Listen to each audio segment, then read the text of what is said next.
Kasim Reed, mayor of Atlanta and a Hillary Clinton supporter. Also, Betsy McCoy, former lieutenant governor of New York and a Donald Trump supporter. Mr. Mayor, Madam Lieutenant Governor, good morning to you. Good morning, Victor. Nice to see you, Victor. Good to be with you. Nice to see you. I want to start, though, with what we heard from Donald Trump, Lieutenant Governor, as it relates to potential drug use. Let's play it. We should take a drug test prior, because I don't know what's going on with her. But at the beginning of her last debate, she was all pumped up at the beginning.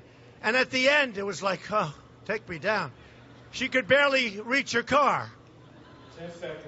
So I think we should take a drug test. Anyway, I'm willing to do it. All right, I hear you laughing there. I am laughing, Victor, because this is Donald Trump's classic New York humor. I laughed the first time I heard it, and I still laugh when I hear it. But I want to tell you in the same vein that Mrs. Clinton does have a serious health problem. She has a special form of Alzheimer's. Whenever she's asked to tell the truth, she can't remember.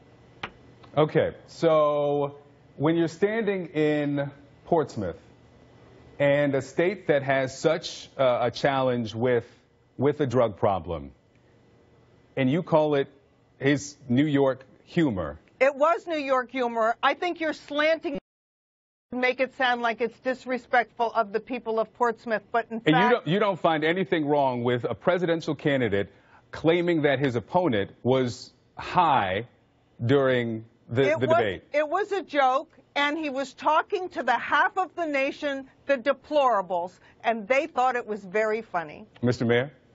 I mean, my response is simple. This is a Frankenstein candidacy, and Donald Trump is Frankenstein's creation. And what we're doing is watching the person come apart.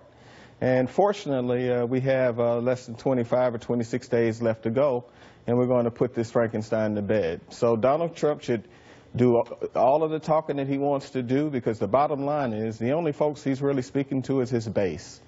He's losing women, he's losing independents, and he's losing the election. So that's what we're seeing. We're seeing someone absolutely come apart. He's a national embarrassment. And what we know about Donald Trump is he prides himself on being a winner.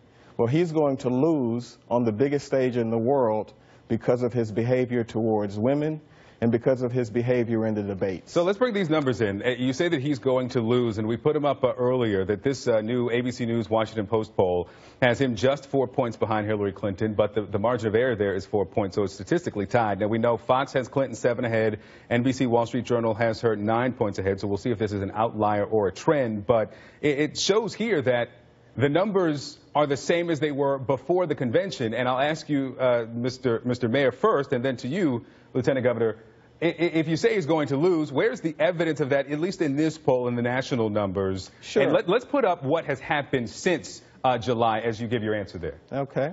Well, first of all, national polls, this election won't be determined by the national polls. I happen to believe that she's up by more than that. But if you go state by state and go to the electoral college, there is no serious person who would rather be Donald Trump than be Secretary Clinton. The fact of the matter is she's significantly up in Pennsylvania. She's up 9. She's up in Florida. She's up in North Carolina. She's up in Colorado. So the point is we have to get to the Electoral College. And everybody who's looking at this knows that right now Donald Trump sits at around 107 to 190 electoral votes. And Secretary Clinton sits at about 260 to 263. Right. So anybody who's saying that Donald Trump has a path, please show it to me. Lieutenant Governor, we have reported extensively here on how this path has gotten narrower. Mr. Trump needs a collection of states. Secretary Clinton, as it appears now, needs to pick off one or another here or there of the swing states. Your response to what the mayor said? Well, there's no question that at this point Donald Trump is the underdog. But as more information comes out, especially from the most recent Wikileaks, voters are going to be listening carefully. I'll give you one example, Victor. Yeah. In the batch of Wikileaks this week, Mrs.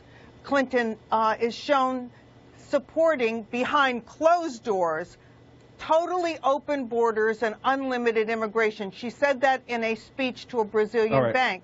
I'm looking, just a minute, I have to jump in here because No. we have you here for another segment to talk about WikiLeaks. We're going to have both of you here to talk with Christy about I'm WikiLeaks. talking about again, these they're talking polls. about I'm talking about the polls. But we're going to talk Talking about about WikiLeaks. immigration I'm is talking not about helpful the to help polls, Donald Trump Victor. get elected. Hold on, Let me Lieutenant just Governor. finish. I'm talking about the polls. We will get to WikiLeaks in a moment. I want to get the response to something else, and I promise you'll have that opportunity to talk about that. But I want to put up this tweet that came out from David Axelrod, who once worked, as you know, for President Obama and now is with CNN. And he says this: drug testing, you have to wonder if Hillary will or should reconsider the next debate, given the depth to which this has sunk.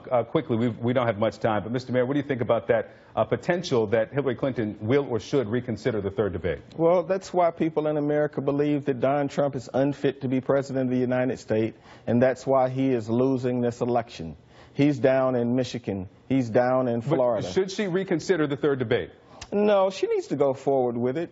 He'll be easy work for her, just as he's been in the first two debates. The American people, CNN's results show that she's now won both debates overwhelmingly, and she will win the third.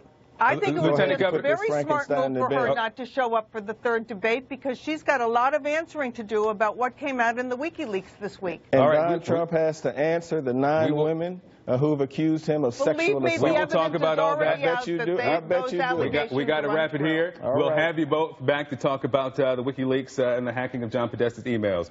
Mayor Reed, Lieutenant Governor